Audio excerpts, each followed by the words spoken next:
I am a 35 years old female, a musician, playing gigs and at an orchestra as a violinist.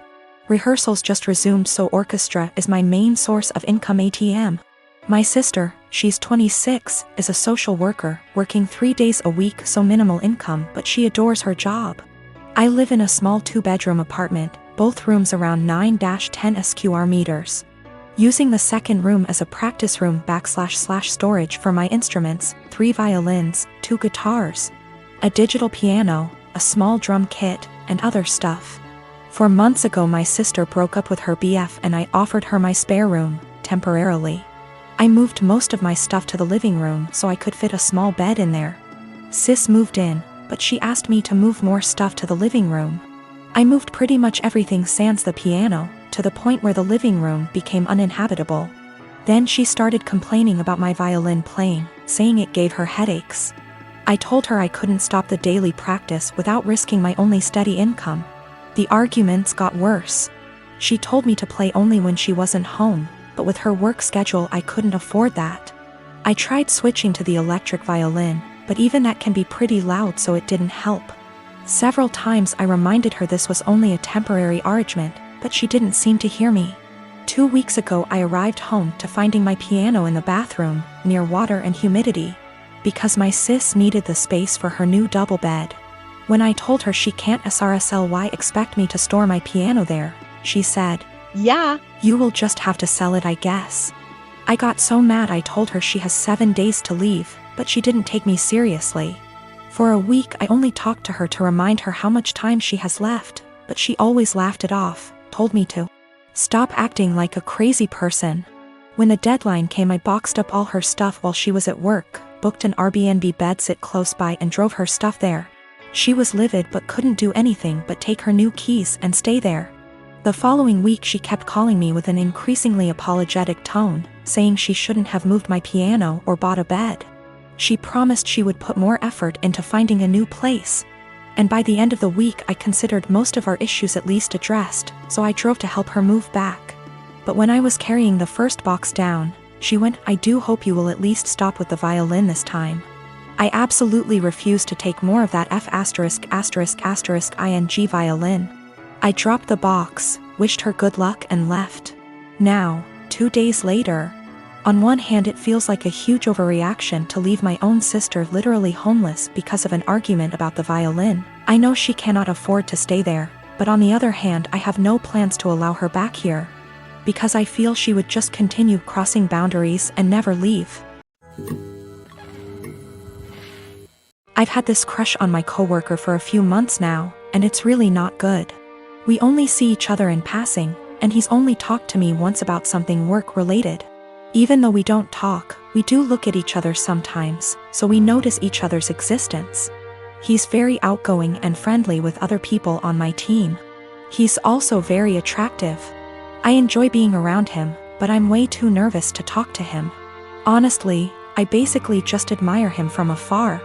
I'm not interested in a relationship with anyone right now, partially because I need therapy to heal from past relationships first.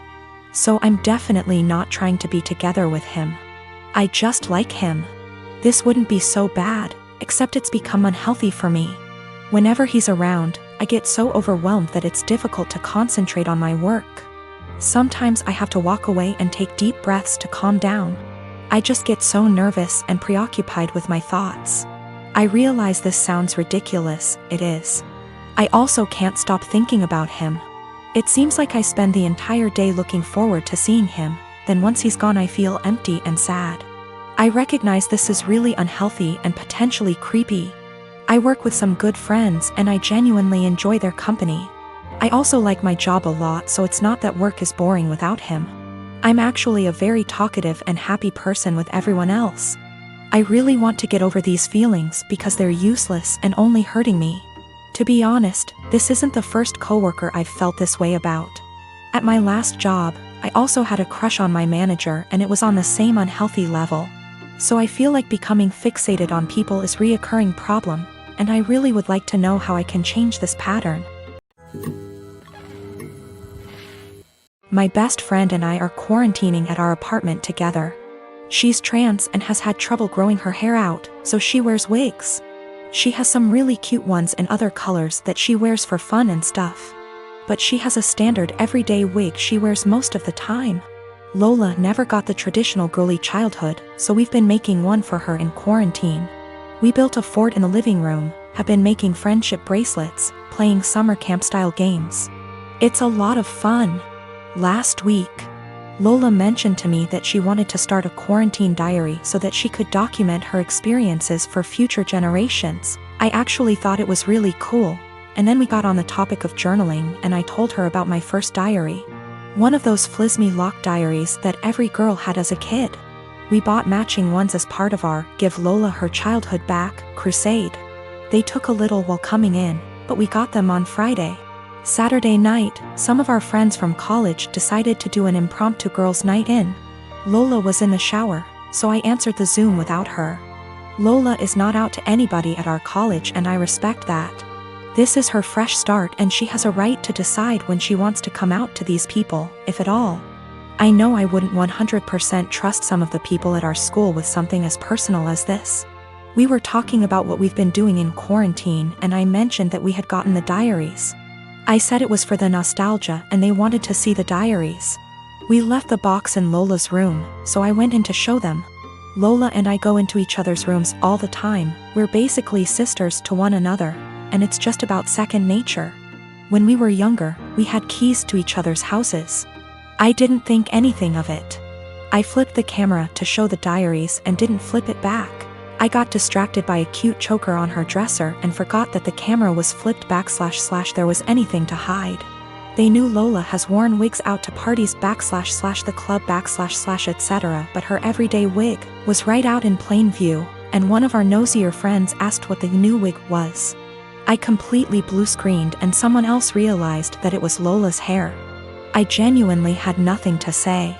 They were asking why Lola wore a wig and I had no explanation. I didn't want to out her.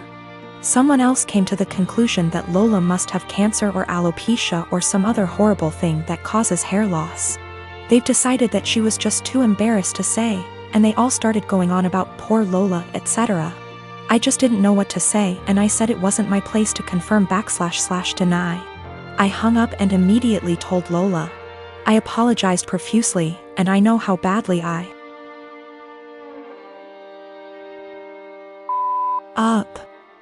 I feel so guilty about it. But, understandably, she's upset. Now, she's being forced to decide whether or not to out herself. Lola, understandably, doesn't want to lie about having some serious disease and people are already trying to show support. At the same time, though, she doesn't want to have to come out. I don't know what to do. I want to support her, but she doesn't want to even see me right now. My newborn's pediatrician is always so crowded in terms of size of waiting room versus number of people waiting. It requires a certain amount of etiquette controlling your kid, because there are no toys, no play area, no real space for shenanigans. Enter lady with 4 kids, a newborn, 2 toddlers, and a kindergarten-aged kid, little girl in question here. She really should have brought an iPad or a second adult or something because her kids were literally running around this space, yelling and screeching. The mom was oblivious to all of her kids except the newborn, who was quietly breastfeeding while mom was glued to her phone screen. Accordingly, other people were put in the awkward position of having to discipline her kids. Several people had previously tried to put her kids back in line for whatever issue, harassing their kids, being loud, whatever. Her kindergarten-age daughter, who clearly had some kind of special needs, was absolutely enamored with my newborn and his stroller. She was asking me if she could push it around. No, she was getting super close to my newborn, stop, and was generally just being annoying. FFS at one point when I wasn't looking and was preoccupied with my own kid. She went digging in my diaper bag and throwing my stuff onto the chair and the floor. My newborn was really fussy because we were there for a sick visit and he wasn't feeling well. And I did not feel like entertaining some strange kid.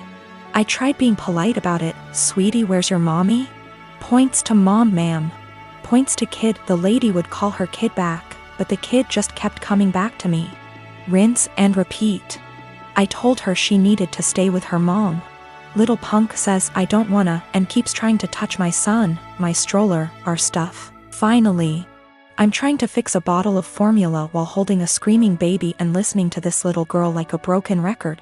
Why is your baby crying? Why is your baby crying? Make him stop. I don't like that, and her annoying self knocks my bottle of formula off the table and into my stroller. So now I'm out formula, kid still screaming, and I have a huge mess that I don't have a great way to clean up. I'm at my wit's end. I raise my voice at this kid. Look what you did. I am not your babysitter. You are bothering me. Get out of my face. People looked at me like I was the biggest on earth. A lady speaking Spanish actually did call me a. The little girl starts crying. I'm not apologizing. The mom confronts me. I tell her she should have been watching her kid, and that's the hill I'm prepared to die on.